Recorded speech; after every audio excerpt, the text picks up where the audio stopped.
Día Mundial del Ahorro de Energía. A mayor consumo energético, más emisiones de CO2, más cambio climático. ¿Cómo ahorrar energía? Reduce el consumo de los electrodomésticos. Estufas, microondas, plancha y secador son los que más consumen. Apaga los aparatos que no utilices. Ilumina con LEDs, consumen menos y duran más. Aprovecha la luz natural, es gratis y no contamina. Modera la temperatura de tu hogar. Cada grado aumenta el consumo un 7%. Y en la ciudad, utiliza los servicios de transporte público. Usa la bici. La bici nos ayuda a mantener un corazón fuerte.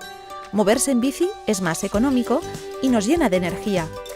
La producción alimentaria emite el 34% de las emisiones de CO2.